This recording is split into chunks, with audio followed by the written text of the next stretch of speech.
Shalom,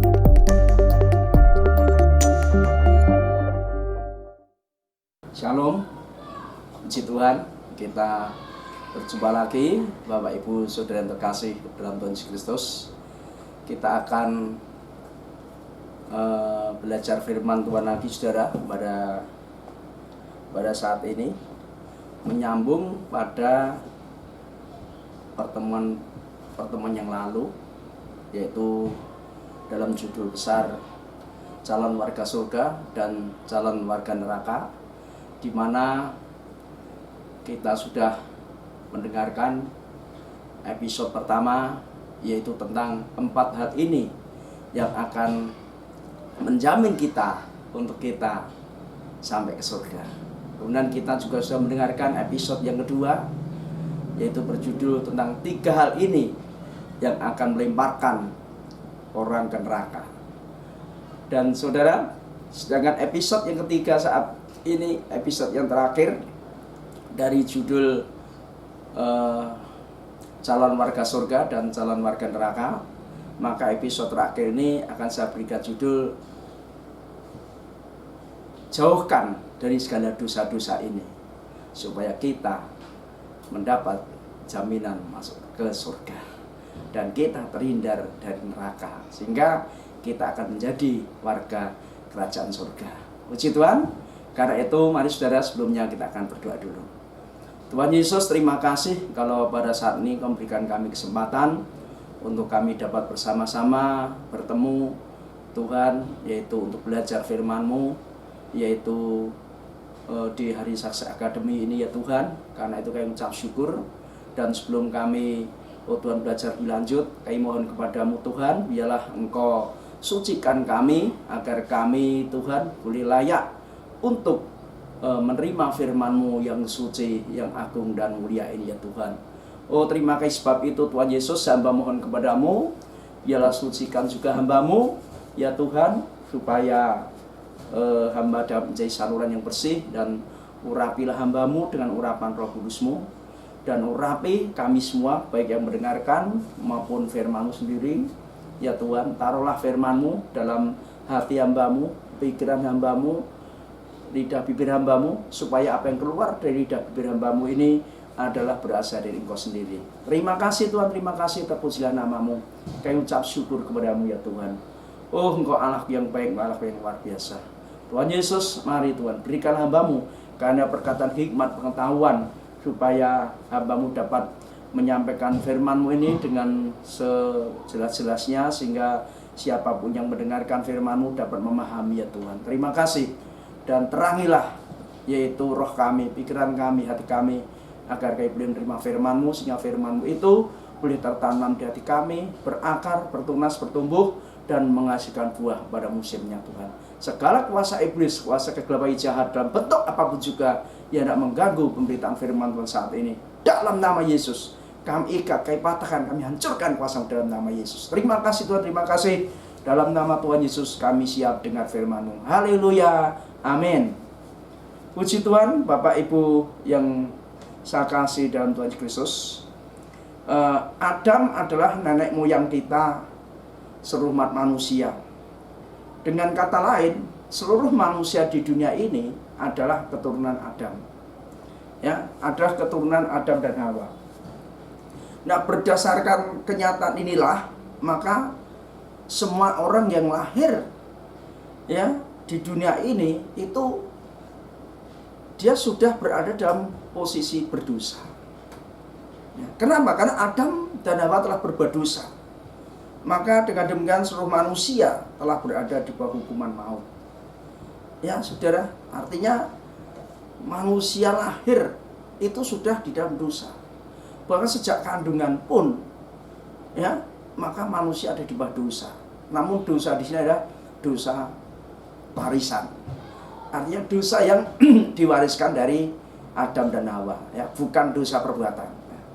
Yang pertemuan yang lalu saya sampaikan ada 2 jenis dosa, yaitu dosa tunggal dan dosa jamak. Ya, dosa tunggal inilah dosa yang bersumber dari Adam dan Hawa. Ya, artinya karena Adam dan Hawa jatuh dalam dosa, maka seluruh manusia di dunia ini ada 2 kuasa dosa. Yang kedua ada dosa jamak. Nah, dosa jamak inilah adalah dosa perbuatan manusia. Ya, perbuatan manusia. Artinya sejak kanak-kanak sampai dengan ketika orang mau meninggal itu dosa-dosa perbuatan. Ya, jadi kenapa disebut dosa tunggal? Karena itu warisan dari Adam dan Hawa. Kenapa disebut jamak? Karena memang banyak dosa-dosa itu. Nah, sebenarnya apakah sebenarnya dimaksudkan dengan dosa itu? Nah, dari mana pula asal-usul dosa? Ya, sejauh mana konsekuensi dosa itu terhadap seluruh makhluk ciptaan Allah? Nah, makanya saat ini kita akan belajar tentang itu, dan juga nanti pada bagian kedua saya akan bahas tentang dosa-dosa apa yang dikatakan Tuhan Yesus itu membawa suatu kebinasaan kekal, saudara. Ya, yang Tuhan Yesus katakan secara langsung. Ya, maka mari yang pertama kita akan lihat dulu tentang apa dosa itu, saudara, tentang deskripsi dosa ini. Yang pertama kita perlu ngerti tentang dosa dulu. Nah, istilah dosa dalam Perjanjian Baru banyak istilah yang dipakai. Namun ada satu istilah yang sangat terkenal, adalah berasal dari kata hamartia. Ya. Berasal dari kata hamartia. Nah, apa dimaksud hamartia ini?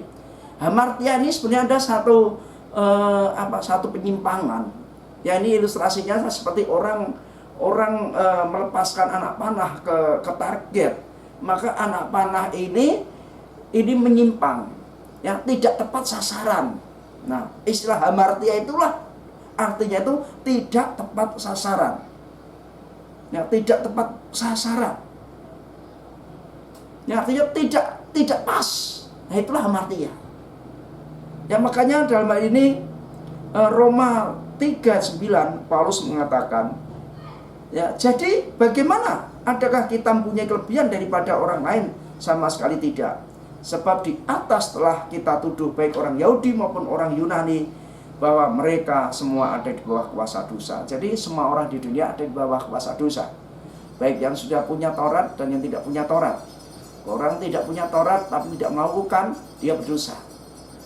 Ya, apalagi orang tidak punya Taurat dan tidak melakukan, tambah dosa lagi. Nah, demikian orang sudah mengenalkan dosa. Ya, Roma 5:20 dikatakan, tetapi hukum Taurat ditambahkan supaya pelanggaran menjadi semakin banyak, dan di mana dosa bertambah-tambah, di sana kasih karunia menjadi berlimpah-limpah. Nah, saudara, jadi inilah ya, dosa itu semakin melimpah. Nah, saudara, jadi dosa di sini adalah penyimpangan dari firman Tuhan.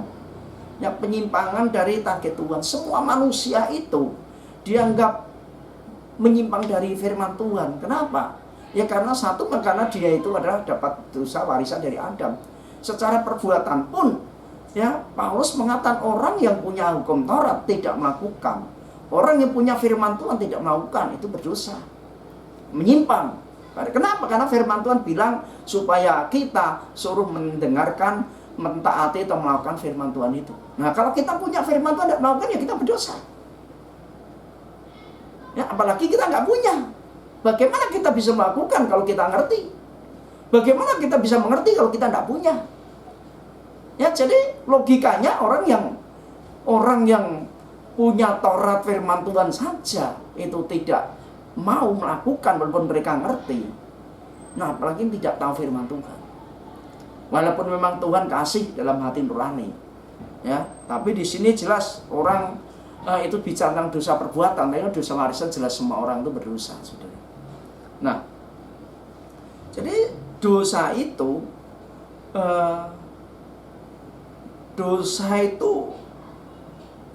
mempergunakan yang baik untuk mendatangkan kematian, ya, bagi kita, ya. Dan Paulus itu menganggap dosa itu sebagai suatu pribadi. Makanya dalam Roma 7:13, jika demikian adakah yang baik itu menjadi kematian bagiku? Sekali-kali tidak, tetapi supaya nyata bahwa ia adalah dosa. Maka dosa mempergunakan yang baik untuk mendatangkan kematian bagiku, supaya oleh perintah itu dosa lebih nyata lagi keadaannya sebagai dosa. Nah, saudara, jadi Paulus jelas mengatakan pada kita, ya, bahwa dosa itu sebagai tuan. Manusia tidak berdaya terhadap dosa itu. Nah, kemudian istilah dosa yang kedua adalah dari istilah paraptoma.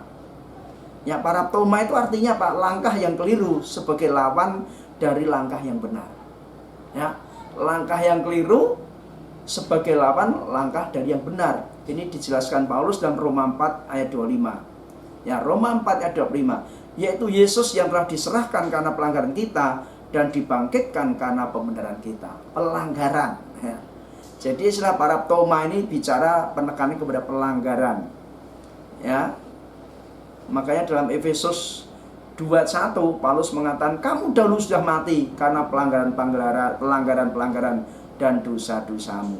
Nah, ini lebih mempertajam istilah hamartia. Kalau hamartia tadi menyimpang, ya, menyimpang baik secara sengaja dan tidak sengaja.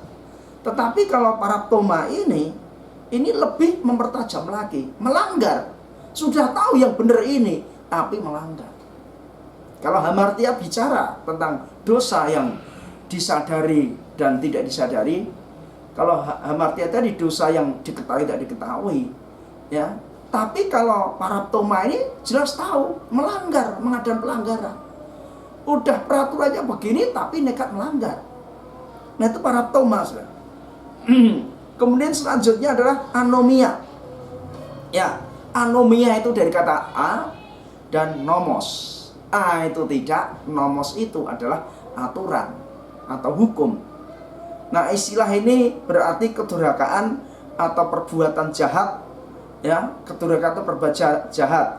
Seperti dalam 1 Tesalonika pasal 28. Ya, 1 Tesalonika pasal 28. Baik, kita baca 1 Tesalonika pasal 28. Demikian bunyinya. Demikianlah kami dalam kasih sayang besar akan kamu, bukan saja rela bagi Injil Allah dengan kamu, tapi juga hidup kami sendiri dengan kamu, karena kamu telah kami kasih. Ya. Demikianlah kami dalam kasih sayang yang besar akan kamu, bukan saja rela bagi Injil Allah dengan kamu, tapi juga hidup kami sendiri dengan kamu, karena kamu telah kami kasih. Sebab kamu masih ingat, saudara-saudara, akan usaha dan jerih lelah kami, sementara kami bekerja siang malam supaya jangan menjadi beban bagi siapapun di antara kamu. Kami beritakan Injil Allah kepada kamu. Nah, jadi saudara, ini bicara tentang anomia itu melanggar hukum. Ya, melanggar hukum. Ya, makanya melanggar hukum istilahnya dianggap sebagai satu kedurhakaan. Ya, ingat, lawan mentaati hukum adalah eusebomai. Jadi ini dianggap suatu orang melanggar hukum itu suatu tindakan kejahatan, saudara. Ya, jadi kalau boleh saya simpulkan dalam istilah PB ini, maka kalau hamartia tadi ada dosa yang disadari dan tidak disadari, diketahui dan tidak diketahui. Ya. Nah, kemudian yang selanjutnya bicara tentang paraptoma tadi adalah artinya pelanggaran. Ya, melanggar, ya, salah, bukan salah jalan, sengaja melanggar. Ya, sengaja melanggar. Jadi misalnya sudah tahu ada dosa, sudah ada tahu kejahatan, tapi tetap saja tetap mendekati. Ya, kalau yang ketiga ini, ya, ketiga ini sudah ada aturan, ada hukum, tapi hukum itu ditabrak. Jadi boleh dikatakan dosa yang dimaksud dalam istilah anomia ini lebih jahat karena melanggar hukum tadi, ya. Jadi yang pertama itu dosa yang diketahui tidak diketahui, disadari tidak disadari, disengaja tidak disengaja. Yang kedua, sudah tahu itu dosa tapi nekat dilanggar. Yang ketiga, tahu hukum. Ya, tahu hukum. Artinya yang baik dilanggar, yang tidak baik nekat diikuti.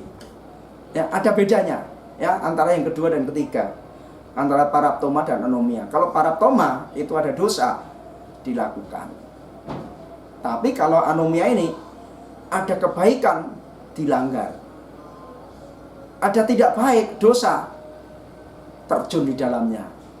Ya, jadi lebih parah lagi, ya, paraptoma ini, saudara. Nah, sedangkan di dalam istilah bahasa perjanjian lama, yaitu perjanjian lama itu dalam bahasa Ibrani, ada beberapa istilah di sana, yaitu katat. Apa itu katat? Katat itu berarti kehilangan.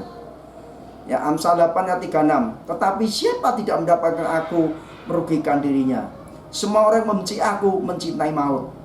Ya, maksudnya manusia itu kehilangan tujuannya atau tidak mencapai tujuannya.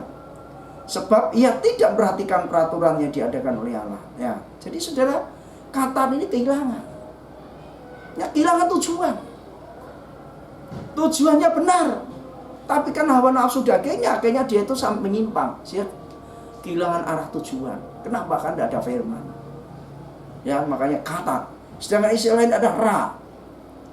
Nah, Ra ini dalam Hakim 11 ayat 27. Jadi aku tidak bersalah terhadap engkau, tetapi engkau berbuat jahat terhadap aku dengan berperang melawan aku. Tuhan hakim itu, dialah yang menjadi hakim pada hari ini antara orang Israel dan Bani Amon. Nah, istilah Ra itu artinya sudah, yaitu menghentikan atau menghancurkan. Sering istilah Ra ini itu diartikan sebagai satu malapetaka atau bencana yang besar. Ya, jadi dikatakan juga itu jahat. Ya, jadi kalau kejahatan itu akan menghancurkan, membinasakan, keji, saudara. Dan istilah Ra ini dipakai sekitar 444 di dalam Perjanjian Lama. Ya, banyak sekali Ra ini, kejahatan. Jadi kejahatan itu sesuatu yang merugikan orang, yang menghancurkan, binasakan. Ya, jadi itu kalau yang kata tadi sudah itu kehilangan tujuan, kehilangan arah tujuan, yaitu firman Tuhan itu sendiri. Ya, jadi tidak ada pengertian dalam dirinya. Tapi kalau Ra ini merugikan orang. Nah, sedangkan istilah yang ketiga, Pasha. Arti dari kata ini adalah memberontak, meskipun biasanya diterjemahkan sebagai pelanggaran. Ya, dalam Yesaya 1 ayat 2, dengarlah hai langit dan perhatikan hai bumi, sebab Tuhan berfirman, aku membesarkan anak-anak dan mengasuhnya, tetapi mereka memberontak terhadap aku. Nah, dosa dalam PL dari kata Pasha ini yaitu memberontak, melawan kebenaran. Ya, ini seperti ya sejajar yaitu dengan anomia tadi, saudara, ya, yang melawan hukum atau durhaka tadi, ya. Ini adalah sejajar, ya, artinya Pasha ini sejajar dengan anomia tadi, ya, seperti tidak punya hukum, melawan, melanggar hukum, saudara, ya, melanggar hukum atau orang durhaka. Kebalikannya orang saleh, eusebes. Nah, saudara, kemudian yang keempat, ini yang saya ambil 4, ya, ta'ah. Arti kata ini adalah menyimpang, tersesat. Dosa ini dilakukan dengan sengaja, bukan kebetulan, walaupun pelakunya tidak menyadari ruang lingkup dosanya. Nah, jadi istilah ta'ah ini adalah menyimpang. Nah, dalam menyimpang ini dilakukan dengan sengaja. Nah, ini seperti paraptoma tadi, saudara. Ya, paraptoma tadi melanggar. Ya, sudah tahu itu salah, itu dosa, dilanggar aja. Ya, ta'ah ini juga seperti itu. Maka dalam Yeskiel 44 ayat 10 dikatakan, tetapi orang-orang Lewi yang menjauh daripadaku, waktu Israel sesat daripadaku, dengan mengikuti bela-bela mereka akan menanggung hukumannya. Nah, jadi justru ini bicara tentang orang Lewi. Ya, orang Lewi itu menjauh dari Tuhan ketika orang Israel itu berdosa. Ya, justru orang Lewi, orang Iman justru mengikuti, ikut-ikutan. Sudah tahu bahwa orang Israel itu salah, tapi tetap imam-imam itu mengikuti, saudara. Nah, ini mirip dengan hamartia tadi, ya, menyimpang, ya, menyimpang. Nah, saudara, itulah, ya, dari beberapa pengertian di atas, maka dapat disimpulkan bahwa dosa itu adalah sejenis kejahatan khusus ataupun kedurhakaan. Ya, kejahatan khusus atau durhaka. Yang kedua, dosa itu merupakan suatu prinsip, sifat maupun perbuatan. Ya, dosa itu prinsip, sifat dosa, dan itu dosa juga suatu tindakan. Nah, dosa juga merupakan satu pencemaran atau kesalahan karena melanggar hukum. Dan dosa pada hakikatnya adalah mementingkan diri sendiri, ya, saudara. Sehingga dengan demikian dosa itu mencakup perbuatan-perbuatan lahiriah dan sikap-sikap batin. Nah, saudara, jadi dengan kata dosa merupakan penyimpangan sedikit ataupun banyak dari firman Allah. Nah, ini menyimpang. Dan dosa bertentangan dengan norma atau hukum. Ya, pada dasarnya dosa adalah ketidaktaatan kepada Tuhan. Ya, ketidaktaatan kepada Tuhan. Ya, karena ketidaktaatan mencakup pemikiran positif maupun negatif, maka dosa merupakan perbuatan terhadap apa yang salah dan bukan hanya sebagai tindakan peniadaan secara pasif terhadap hal-hal yang benar. Nah, saudara, jadi intinya dosa itu adalah ketidaktaatan, ya, baik secara pemikiran positif dan negatif, ya. Artinya pemikiran positif negatif itu adalah perbuatan terhadap apa yang salah dan bukan hanya sebagai tindakan peniadaan secara pasif hal yang benar. Ya, artinya berbuat yang negatif, ya, kemudian meniadakan yang benar. Nah, jadi dengan sudah tahu ada satu kebenaran, nah ini dianggap tidak ada, ya, dianggap tidak ada dan dia melakukan satu kesalahan. Itulah bicara tentang positif dan negatif, saudara. Jadi dosa adalah ketidaktaatan terhadap perintah Tuhan, ya, ketidaktaatan terhadap firman Tuhan, mengabaikan firman Tuhan. Firman Tuhan diabaikan. Nah, inilah disebut tidak takut akan Tuhan, ya. Karena tidak akan takut akan Tuhan, maka firman Tuhan diabaikan, hukum Tuhan dianggap nggak ada, sehingga dia melakukan satu dosa, kejahatan. Nah, sekarang berkaitan dengan dosa, kita akan melihat dosa itu bersumber dari mana sih? Nah, dosa itu bersumber dari mana sih? Nah, saudara, sebenarnya ada mengenai hal ini, ya, mengenai hal ini, saudara, maka Alkitab menyatakan bahwa manusia jatuh ke dalam dosa melalui pelanggaran Adam. Ya, jadi peristiwa pelanggaran Adam yang terhadap firman Tuhan, maka dianggap dosa pertama kali yang dilakukan manusia. Ya. Nah, sekarang bagaimana bisa itu terjadi, ya? Ya, kok sampai saya ada bisa berbuat dosa? Nah, berkaitan dengan ini, mengenai asal-usul dosa ini, maka ada beberapa pendapat. Pendapat pertama adalah pendapat dari satu paham apa yang disebut dengan istilah Gnostikisme, ya, Gnostikisme. Ya, Gnostikisme adalah suatu paham filsafat, katakanlah yang muncul sebenarnya muncul pada zaman Yunani, ya, muncul pada Yunani, dan Gnostikisme ini pada zaman Tuhan Yesus juga sudah ada, zaman Rasul Paulus dan sebagainya. Gnostikisme ini dengan paham dualisme kosmik.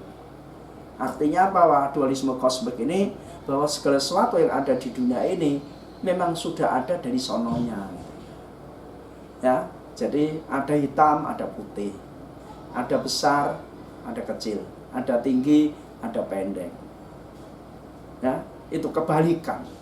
Itu sudah ada sejak alam semesta ini didirikan. Jadi dengan kata lain bahwa berkaitan dengan dosa itu sudah ada, ya, sejak alam semesta ini diciptakan.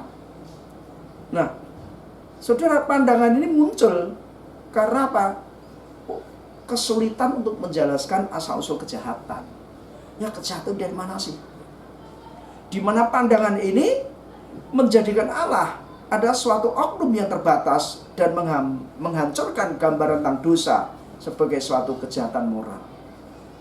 Jadi dengan kata lain, dosa ini yang menyebabkan Allah itu sendiri, karena dosa itu yang membuat adalah Allah. Nah, sehingga ketika manusia berbuat dosa, ya apa? Bisa beralasan itu kan dari sononya, wong dosa sudah ada.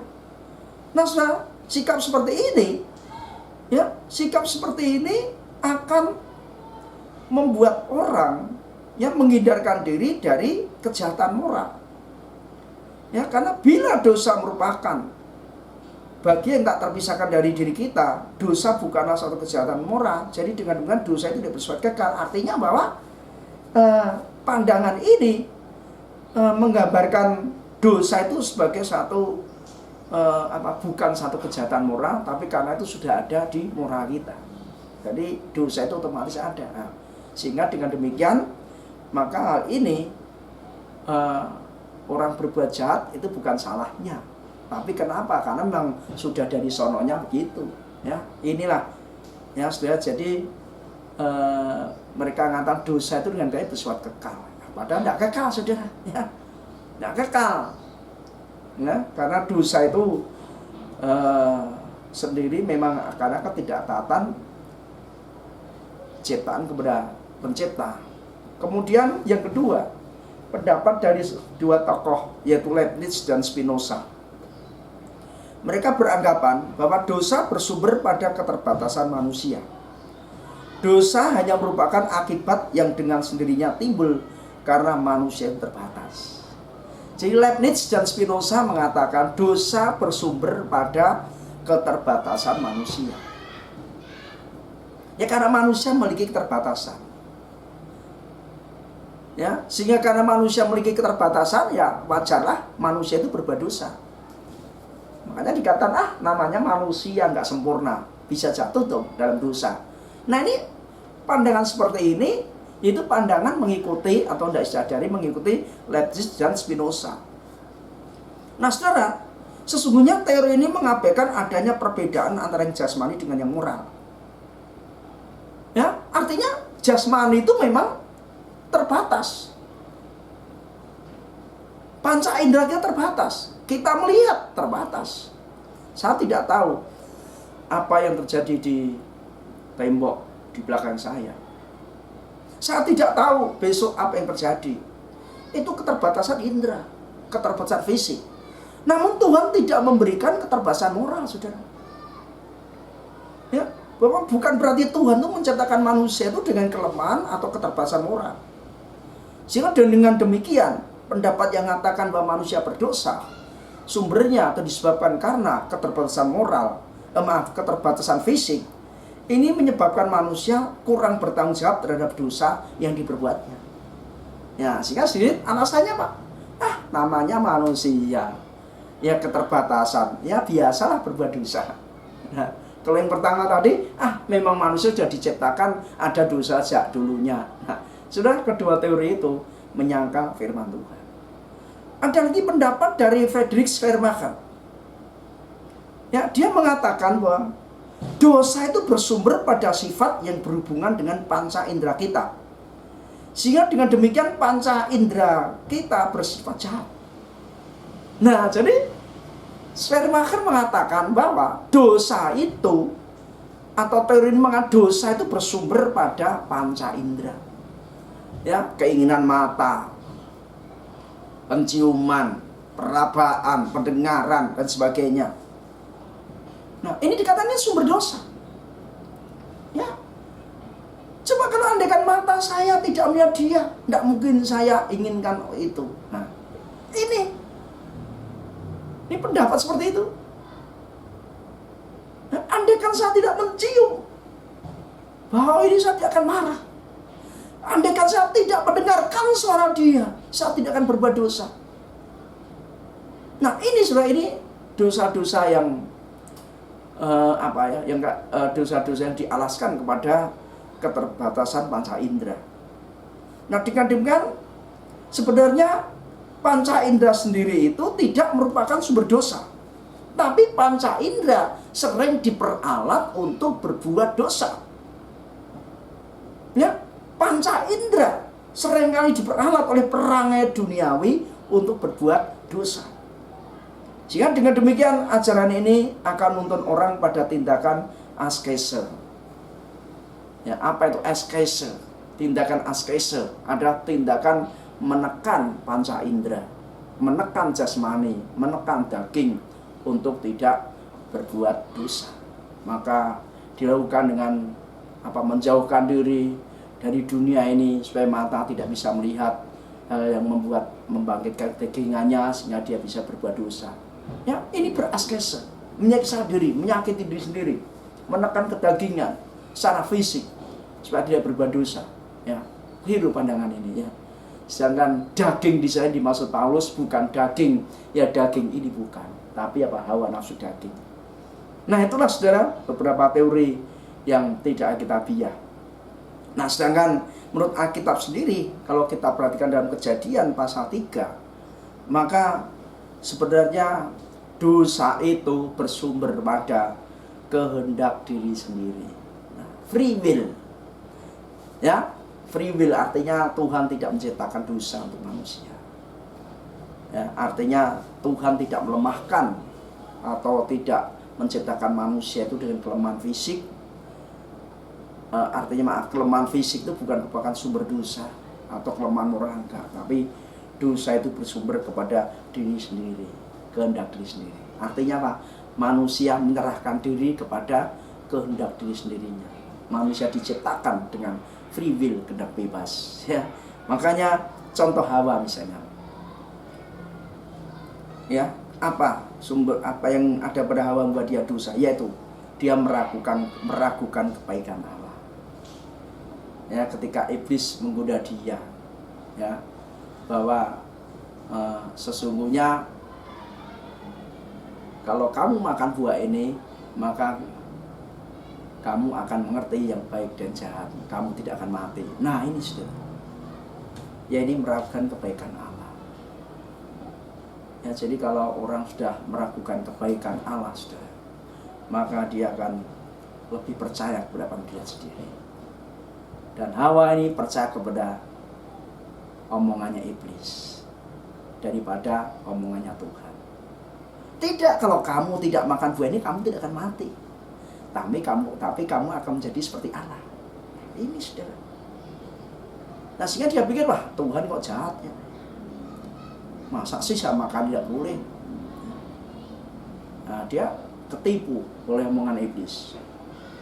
Dengan juga Hawa menyerah kepada keinginan yang berlebihan akan keindahan. Ketika melihat buah itu, Abraham sungguh kelihatan indah untuk dimakan. Nah, saudara, ini menyerahkan kepada keinginan yang berlebihan akan keindahan. Nah, inilah, saudara. Ya. Tertarik pada sesuatu yang indah. Padahal itu sudah dilarang oleh Tuhan. Apalagi si Hawa ini juga mendambakan kebijaksanaan yang tidak dimaksudkan baginya. Ya, iblis bilang, kamu akan menjadi seperti Allah. Itu bukan haknya. Jadi Hawa ini berdosa karena sumbernya apa? Ingin memiliki sesuatu yang bukan haknya, saudara. Ini sumber dosa dari Hawa itu seperti itu. Nah, sedangkan Adam dosanya apa? Dia lebih mengasihi istrinya daripada mentaati perintah Tuhan. Nah, padahal Tuhan bilang sama Adam jelas-jelas, jangan kamu makan buah ini. Kalau kamu makan buah ini, ya kamu akan mati. Ya, Adam mendengar sendiri. Tapi ketika dia mendampingi Hawa, ya, dicobai iblis, Hawa mengambil buah itu, harusnya si Adam tuh bilang sama Hawa, hei, Ma, jangan ambil ya buah ini. Ingat perintah Tuhan, kita berdosa loh. Enggak. Adam malah bidiam saja. Ya, bahkan ketika Hawa memberikan buah kepada Adam, dimakan. Nah, ini jadi Hawa, Adam ini lebih mengasihi istrinya daripada Tuhan. Nah, ini kadang-kadang kelemahan laki-laki. Ya, lebih mengasihi istri daripada Tuhan. Ya, kita lihat banyak contoh-contoh Alkitab, akhirnya reputasinya menjadi jatuh, kayak Salomo. Salomo orang yang paling bijaksana seluruh dunia pada masanya. Bahkan mungkin sampai saat ini. Tapi Salomo hatinya lebih mengasihi istri-istrinya yang 1000. Istrinya 1000, selainnya 300. Sehingga dia membiarkan istri-istrinya itu menyembah berhala. Inilah ya yang menyebabkan orang Israel berdosa nantinya. Walaupun bukan pada zamannya Salomo, tapi nanti pada zaman anaknya, Israel terpecah dua. Kenapa? Salah satu dosa dari Salomo ini, lebih mencintai istrinya, menyayangi istrinya daripada firman Tuhan. Ya. Kemudian Hawa pun menyadari, Adam pun menyadari sepenuhnya akan peringatan Tuhan. Dia sadar Tuhan sudah peringatkan dia, tapi dia nekat, dia ngeyel, dia tabrak itu. Ya, inilah ya, sudah tahu itu tidak baik, nekat dilanggar. Sudah tahu Tuhan memberikan perintah, dilanggar. Ya, ini anomia tadi. Ya, tidak memperhatikan hukum. Nah, sekarang bagaimana iblis? Iblis itu peran iblis dalam dosa manusia, dia pakai ular. Jadi ular yang muncul di Taman Eden itu bukan ular jelmaan iblis, bukan, itu ular-ular biasa. Ya, ular ini dikatakan binatang yang pintar. Ya, maka iblis pakai binatang yang pintar ini supaya apa? Mengelabui Hawa. Loh, ini kalau si pintar ini ngomong nggak mungkin bohong lah. Nah, celakanya Hawa lebih percaya kepada ular yang dipakai iblis. Nah, ini seringkali iblis memakai sesuatu yang indah, ada stimulus. Ya, ada rangsangan yang dipakai untuk orang tertarik, sehingga dipakai untuk manusia melawan dosa.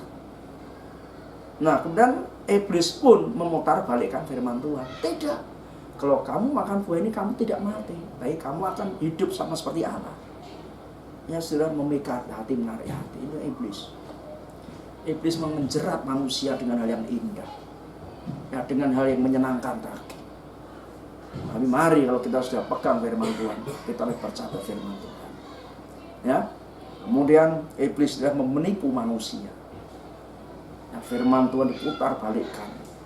Iblis membujuk manusia supaya manusia mentaatinya. Dan lebih-lebih lagi iblis membujuk Allah, memfitnah Tuhan. Ya, memfitnah dengan apa? Seolah-olah Tuhan itu nggak baik. Kenapa buah itu disembunyikan dari manusia? Kok manusia tidak boleh makan? Nah, itu saudara. Jadi saudara, kesimpulannya sumber dari dosa ini adalah dosa yang pertama adalah itu muncul dari keinginan hati. Keinginan dalam hati. Nah, keinginan dalam hati ini saudara, itu tentunya ada dua yang dipakai, yaitu rangsangan. Ya, alat rangsangan stimulus, yaitu kalau Adam dan Hawa adalah buah. Kemudian ditipu oleh ular, saudara. Tapi ini sebenarnya pihak luar. Semua tergantung pada keinginan dalam hati. Mau nggak orang itu berbuat dosa? Ya. Kemudian dosa pertama ini juga tindakan memilih kepentingan diri sendiri di atas kepentingan Allah. Nah, ini lebih menuruti pimpinan daging daripada pimpinan roh. Ya, makanya mari saudara, kita selalu peka, taat terhadap suara roh. Ya, dan bagi dosa manusia pertama ini menjadikan diri tujuan yang utama dan bukan Allah. Jadi egois, egosentris, kepemilikan, kesombongan, kecongkaan, ketamakan, ini saudara, ini yang menjadi tujuan utama, bukan Tuhan. Kalau orang sudah tujuannya ada untuk kepentingan diri sendiri, itu akhirnya akan bisa didorong untuk lebih gampang berbuat dosa. Makanya sudah berkaitan dengan ini, firman Tuhan mengajarkan kepada kita bahwa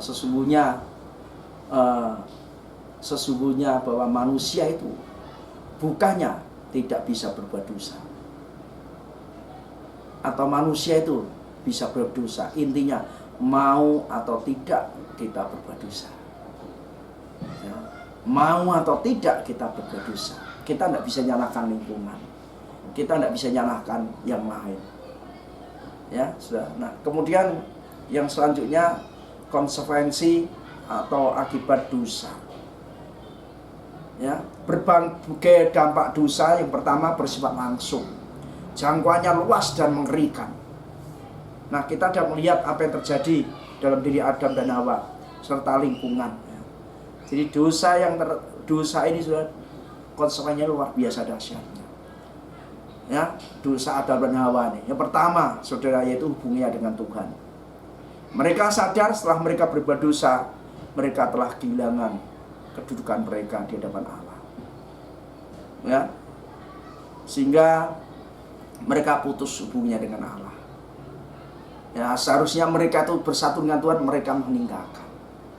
Yang kedua, sifat mereka menjadi hancur. Secara moral mereka telah hancur. Ini terlihat dari apa? Mereka saling salah menyalahkan. Mereka saling melimpar tanggung jawab. Hawa menyalahkan ular, Adam menyalahkan Hawa, ya, dan bahkan Allah. Seperti Kejadian 3:12 dikatakan, manusia itu menjawab, perempuan yang kau tempatkan di sisiku, dialah yang memberi dari buah pohon itu padaku, maka aku makan. Kemudian berfirmanlah Tuhan Allah kepada perempuan ini, apakah yang telah kau perbuat? Jawab perempuan itu, ular itu yang memperdayakan aku, maka aku makan. Nah ini saudara, orang kalau sudah berbuat dosa, ketahuan, saling salah menyalahkan, saling gigit-gigit, harusnya bertanggung jawab. Makanya firman Tuhan bilang, berbahagialah orang mengaku dosanya. Ya. Kemudian mereka juga merasa malu untuk bertemu dengan Tuhan. Karena apa? Mereka telanjang. Kejadian 3 ayat 10. Ia menjawab, ketika aku mendengar bahwa engkau ada dalam taman ini, aku menjadi takut karena aku telanjang. Sebab itu aku bersembunyi. Nah, ya mereka jadi takut dan mereka jadi malu. Padahal sebelum mereka itu jatuh dalam dosa, mereka tidak ada rasa malu. Ya mereka telanjang pun tidak ada rasa malu. Mereka tidak takut. Tapi saat berbuat dosa, maka mereka itu menjadi takut dan malu. Ini jadi dosa itu bisa menimbulkan rasa ketakutan, rasa malu. Ya, tidak ada damai sejahtera, tidak ada sukacita orang berdosa itu, saudara. Maka seharusnya lebih baik ngaku dosa. Nah, dengan juga dosa ini berdampak atas jasmani manusia. Tuhan berfirman, ya, dalam Kejadian 2:17, bahwa pada hari engkau memakannya, pastilah engkau mati. Nah, istilah mati, saudara, itu adalah mati secara rohani. Ya, mati secara rohani. Artinya manusia itu, ya, mati secara rohani itu dalam Efesus 2 ayat 1 dikatakan demikian. Kamu dahulu sudah mati karena pelanggaran dan dosa-dosamu. Setelah telah menghidupkan kita, ayat 5 telah menghidupkan kita bersama dengan Kristus, sekalipun kita telah mati oleh kesalahan-kesalahan kita, oleh kasih karunia kamu diselamatkan. Ya, ini kematian rohani, saudara. Artinya apa? Berpisah dengan Tuhan. Ya, berpisah dengan Tuhan. Makanya daerah manusia itu tidak bisa berhubungan langsung dengan Tuhan sekarang ini. Ya, tidak seperti pada zaman Adam dan Hawa. Ya, mereka akrab dengan Tuhan, tapi setelah dosa mereka pisah dari Tuhan. Inilah kematian rohani. Orang tidak punya hubungan yang akrab lagi dengan Tuhan, tidak bisa berhubungan akrab lagi dengan Tuhan. Ya, tidak bisa berdoa lagi. Ya, seperti tidak bisa berkomunikasi begitu eratnya dengan Tuhan, yang dengan omong-omong dan sebagainya. Yang kedua yang dimaksud kematian selanjutnya adalah kematian fisik. Ya, kematian fisik ini jelas. Apa artinya? Berpisahnya antara roh dan jasmani. Roh meninggalkan tubuh kita, itulah kematian fisik. Ya, kita dikubur. Ya, inilah yang disebut istilah meninggal dunia. Nah, kemudian saudara, yang ketiga adalah kematian kekal. Yaitu dalam 2 Tesalonika pasal 1 ayat 9 dijelaskan demikian. Mereka ini akan menjalani hukuman kebinasaan selama-lamanya, dijauhkan dari hadirat Tuhan dan dari kemuliaan kekuatannya. Nah ini, ya, mereka ini orang yang berdosa yang dihukum mati nanti akan mengalami hukuman kekal selama-lamanya, yaitu di neraka nanti.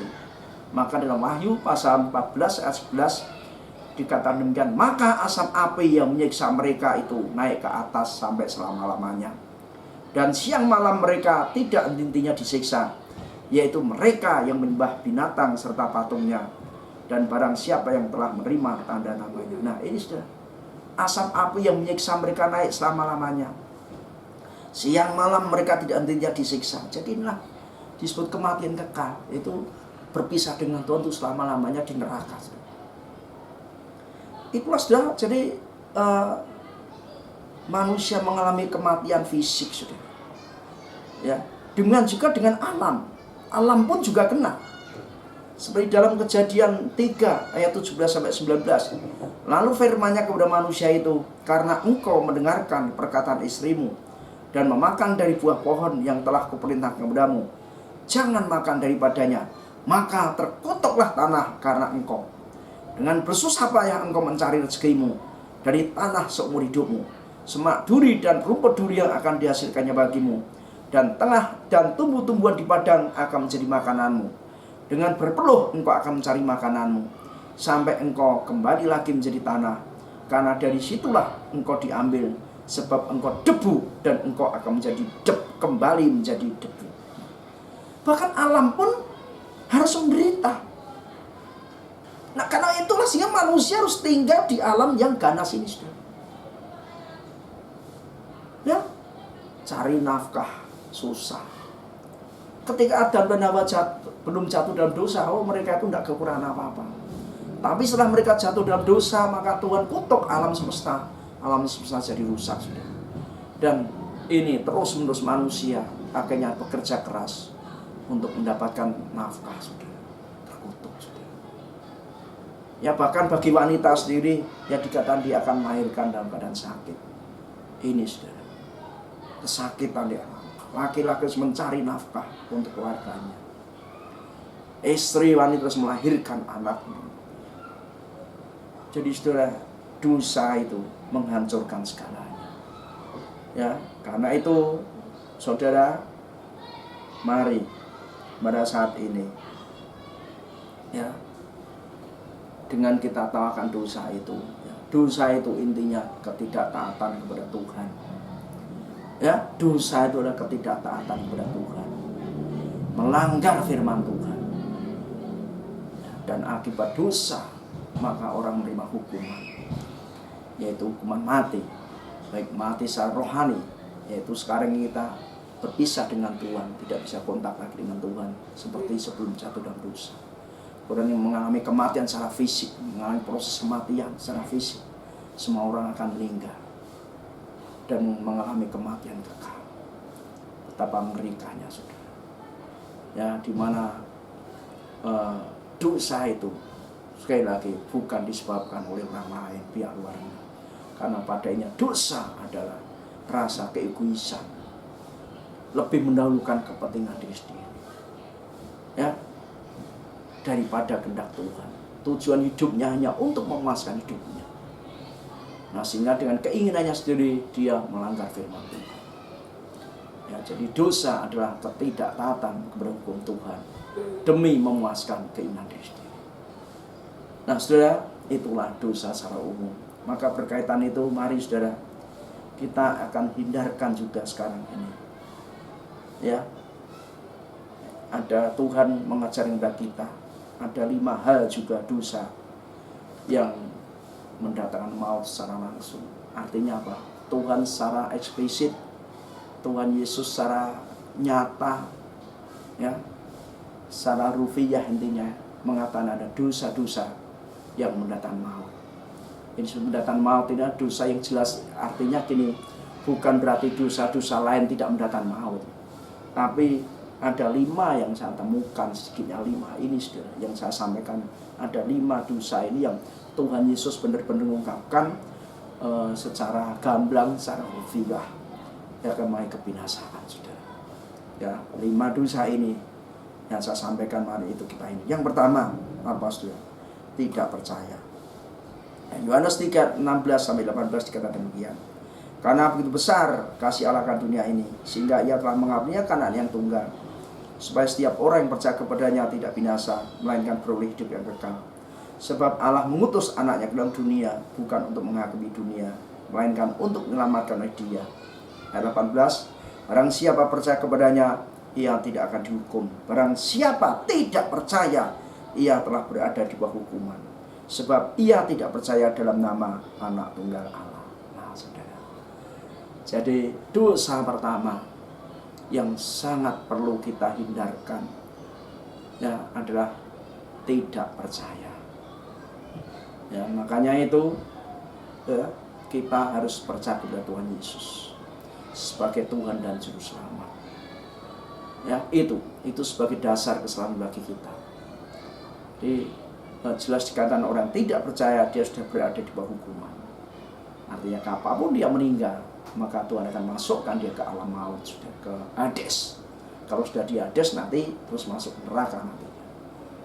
Nah, puji Tuhan, kalau kita sudah percaya sama Tuhan, maka yang kedua ini yang harus kita lakukan, ya, adalah saudara hidup dalam Yang kedua ini harus kita lakukan adalah hidup dalam kebenaran, saudara. Ya, hidup dalam kebenaran. Ya, firman Tuhan mengatakan Matius 2 ayat 11, Matius 2 ayat 11 sampai 14. Ketika raja itu masuk untuk bertemu dengan tamu-tamu itu, ia melihat seorang yang tidak berpakaian pesta. Ia berkata kepadanya, "Hei saudara, bagaimana engkau masuk kemari dengan tidak mengenakan pakaian pesta?" Tetapi orang itu diam saja. Lalu kata raja itu kepada hamba-hambanya, "Ikatlah kaki dan tangannya, dan campakkanlah orang itu ke dalam kegelapan yang paling gelap. Di sanalah akan terdapat ratap dan ketak gigi. Sebab banyak yang dipanggil, tetapi sedikit yang dipilih." Nah, ini satu perumpamaan yang diberikan Tuhan Yesus, yaitu tentang orang-orang yang diundang ke perjamuan pesta sang raja. Ya, Tuhan mengundang orang yang tidak layak diundang sebenarnya. Akhirnya mereka masuk pesta. Ya, dalam mengikuti pesta mereka harus pakai pakaian pesta. Tapi ternyata mereka nggak mau. Ada yang nggak mau. Ya, raja ini melihat ada yang tidak mau pakai pakaian pesta. Dan ini buat raja sangat marah. Maka raja sampai bilang, ya, masukkan dia ke dalam kegelapan yang paling gelap. Di sana akan terdapat ratap dan ketak gigi. Akhirnya dapat hukuman. Nah, sudah apa artinya pakaian pesta ini? Ya, dalam Wahyu 19 ayat 8 dikatakan, dan kepadanya dikaruniakan supaya memakai kain lenan halus yang berkilo-kiloan dan yang putih bersih. Lenan halus itu adalah perbuatan yang benar dari orang kudus. Perbuatan benar. Perbuatan benar. Artinya apa? Mari kita hidup dalam kebenaran firman Tuhan. Jadi kita punya buku tolak ukur hidup dalam kebenaran, yaitu Alkitab itu, saudara. Bukan kebenaran manusia. Artinya bukan kebenaran tradisi, kebenaran filosofi, kebenaran budaya. Itu juga mungkin ada kebenaran, tapi itu bukan kebenaran mutlak. Kebenaran mutlak ada firman Tuhan itu, saudara. Ya, maka akal budi kita selaraskan pada firman Tuhan. Ya, pemikiran kita, hati kita, makanya sampai Paulus bilang, kenakanlah pikiran Kristus. Artinya dengan pikiran Kristus kita bisa tahu pikiran Kristus, pikiran Tuhan, yaitu dengan baca Alkitab, ya, sang kebenaran itu. Ya, kita sesuaikan, saudara. Ya, jadi dasarnya itu ada patronnya. Ya, ada dasarnya, ada patronnya, ada fondasinya untuk kita itu bangun perbuatan kita, saudara. Ya, kemudian yang ketiga adalah, ya, kita adalah yang dosa yang keji di mata Tuhan tidak berbuat baik. Ya, kalau tadi tidak benar. Kalau sudah tidak benar itu berarti sudah dasarnya itu tidak sesuai dengan firman Tuhan. Nah, yang selanjutnya tidak berbuat baik. Matius 25, ya, Matius 25 ayat yang ke-41. Dan ia akan berkata juga kepada mereka yang di sebelah kirinya, "Enyahlah dari hadapanku, hei kamu orang yang terkutuk. Enyahlah ke dalam api yang kekal, yang telah sedia untuk iblis dan malaikat-malaikatnya. Sebab ketika aku lapar, kamu tidak memberi aku minum. Ketika aku haus, kamu tidak akan beri aku minum." Ya, jadi ketika aku lapar, kamu tidak memberi aku makan. Ketika aku haus, kamu tidak memberi aku minum. Artinya, saudara, ya, artinya kalau saya urutkan tadi satu, ya, dosa yang terbesar yang tidak percaya. Yang kedua, hidup dalam ketidakbenaran, tidak sesuai dengan firman Tuhan. Yang ketiga adalah tidak berbuat baik. Nah, jadi saudara, di sini kalau orang yang tidak berbuat baik itu apa? Artinya tidak menjadi berkat. Yang tidak menjadi berkat. Dengan orang Kristen harus menjadi berkat. Berbuat baik. Ini sempat saya uraikan dalam khotbah yang lalu. Ya, berbuat baik-baik kepada Tuhan, kepada manusia. Manusia ini bicara apa? Manusia itu bisa bicara kepada orang tua, pemerintah, saudara, masyarakat. Dan berbuat baik ini yang dimaksudkan di sini khususnya yaitu adil, memberikan apa yang dibutuhkan orang, bukan untuk diri sendiri, bukan egois, saudara. Ya, jadi kalau saya lihat ini, maka satu, yaitu hidup dalam kebenaran. Hidup dalam percaya Yesus, satu. Kedua, hidup sesuai dengan firman Tuhan. Ketiga, berbuat baik. Ya, saudara, Kalau ada orang mengatakan, oh itu bukan syarat, ya itu mendapat dia. Tapi ini merupakan satu keharusan orang berbuat baik. Kalau perbuatan baik tanpa kebenaran, itu juga sia-sia. Kebenaran tanpa percaya Yesus, itu juga sia-sia. Jadi kalau boleh saya katakan, ini semacam kayak anak tangga, graduasi, saudara. Ya, ordinasi. Jadi langkah pertama, langkah kedua, langkah ketiga. Kita tidak bisa loncat ke langkah ketiga, harus langkah satu dulu. Ya, benar dulu, percaya Yesus dulu. Ya, fondasinya dulu. Ya, kemudian hidup dalam kebenaran firman Tuhan. Saya gambarkan kalau bangunan, ya hidup dalam Yesus, percaya Yesus itu seperti fondasi. Kemudian hidup kebenaran itu kayak rangka-rangkanya. Sedangkan baik itu kayak tembok-temboknya. Ya, tembok-temboknya, ornamen-ornamennya, saudara. Kalau hanya ornamen-ornamen saja, kerangkanya nggak ada, ya gampang rubuh. Kerangkanya kuat, ornamennya bagus, tapi dasarnya tidak kuat, gampang rubuh. Jadi yang utama adalah dasarnya yang kuat dalam Yesus dulu. Maka apa, kalau barang siapa tidak percaya Yesus, dia akan binasa. Tapi yang percaya Yesus, dia akan diselamatkan. Namun ini harus diteruskan dan hidup dalam kebenaran. Kebenaran Yesus, kebenaran sesuai firman Tuhan. Setelah kita benar, kita menjadi berkat, berbuat baik. Jadi jangan biru, jangan kita berpikir, aku berbuat baik pasti akan menebus dosa. Enggak. Keselamatan tidak tentukan karena perbuatan baik, tapi satu, percaya Yesus dulu, hidup dalam kebenaran. Ketiga adalah hidup dalam kebaikan. Nah ini, karena itu kita hindarkan, ya. Kita hindarkan supaya kita kita hindarkan sifat ketidakadilan. Ya, tapi mari kita berbelas kasihan. Dosa yang keempat adalah menghujat Roh Kudus. Markus 3:28. Aku berkata kepadamu, sesungguhnya semua dosa dan hujat anak-anak manusia akan diampuni. Ya, semua hujat yang mereka ucapkan. Tetapi apabila seorang menghujat Roh Kudus, ia tidak mendapat ampun selama-lamanya, melainkan bersalah karena berbuat dosa kekal. Ia berkata demikian karena mereka katakan bahwa ia kerasukan roh jahat. Nah, saudara, Tuhan Yesus bilang dosa yang tidak bisa diampuni adalah menghujat Roh Kudus. Menghujat, blasphemy. Artinya apa menghujat ini? Jelas dikatakan ayat 30.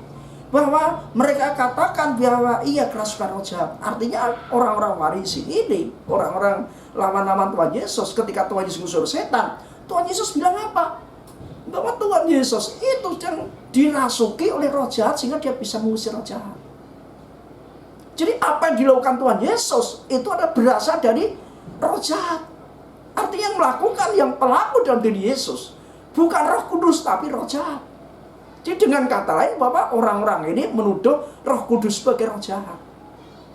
Nah, jadi ini artinya apa? Artinya roh menghujat Allah itu apa? Artinya mengatakan bahwa perbuatan Tuhan bukan perbuatan Tuhan, tapi perbuatan setan. Udah, ini menghujat roh Tuhan, saudara. Ya, kita tahu kalau itu perbuatan Tuhan, kita katakan perbuatan Tuhan. Makanya dalam ini kita jangan terburu-buru. Ya, kalau ada sesuatu, oh itu bukan dari Tuhan, itu dari setan, itu dari iblis dan sebagainya. Hati-hati, saudara. Hati-hati. Ya, karena Tuhan juga memberikan kita roh hikmat. Karena membedakan roh. Ya. Ya, sehingga ketika itu memang dari setan atau bukan, orang yang diberikannya akan terasa. Oh, ini dari Tuhan atau bukan. Hati-hati ya. Jangan kita suka menghakimi. Ya, walaupun mungkin kita beda pandangan, beda doktrin, beda cara, tapi kita jangan sampai kita sisi bilang, oh itu bukan dari Tuhan, itu dari setan. Ya, yang benar ada caraku, yang benar adalah doktrinku. Jangan. Karena kita ini sebenarnya seperti 5 orang buta yang disuruh menebak, mendeskripsikan tentang gajah. Nah, ada satu orang pegang ekornya, satu orang pegang kakinya, satu orang pegang pantatnya, satu orang pegang belalainya. Nah, di mana setiap orang buta ini, ya, setelah dapat tugas memberi laporan, ya maka dengan oh gajah itu adalah kayak bambu, oh gajah itu lunak kayak ini. Dengan masing-masing kebenarannya. Nah, kalau semua ini saudara dikumpulkan jadi satu, tapi mungkin karena orang juga ya tidak akan lengkap. Ya, jadi kita tidak bisa bahwa orang buta yang paling benar adalah orang buta yang memegang ekor, nggak bisa. Nggak bisa kita katakan orang yang paling benar adalah orang yang pegang taringnya dan sebagainya, nggak bisa. Semuanya ada benarnya, ada kelebihannya, maka kita tidak boleh ya sama anak Tuhan saling menuduh, saling menghakimi, saudara. Ya, sebab apalagi dengan cara wah itu dari setan, waduh saudara, jangan deh. Ya, berbahaya sekali, itu dosa menjadi Roh Kudus, saudara. Yang terakhir adalah murtad, saudara. Matius 10:32. Setiap orang yang mengakui aku di depan manusia, aku juga akan mengakuinya di depan Bapa-Ku yang di surga. Tapi barang siapa menyangkal aku di depan manusia, aku juga akan menyangkalnya di depan Bapa-Ku yang di surga. Nah, saudara, jadi di sini orang yang menyangkal Yesus, ya, artinya meninggalkan Yesus, Tuhan akan meninggalkan dia dalam penghakiman. Ya, sehingga Ibrani lebih menegaskan lagi, Ibrani 3:12, waspadalah saudara-saudara, supaya di antara kamu jangan terdapat seorang yang hatinya jahat dan yang tidak percaya oleh karena ia murtad dari Allah yang hidup. Pasal 6 ayat 6, namun yang murtad lagi tidak mungkin dibarui sekali lagi sedemikian hingga mereka bertobat, sebab mereka menyalibkan lagi anak Allah bagi diri mereka dan menghinanya di muka umum. Nah, saudara, murtad, saudara, ya. Jadi orang murtad tadi dibilang apa? Mereka menghina Yesus dan tidak diperbarui lagi dan akan dibinasa. Nah, itulah saudara, maka kita harus menghindarkan dosa-dosa ini. Ya, dosa-dosa yang tidak berkenan pada Tuhan, ya.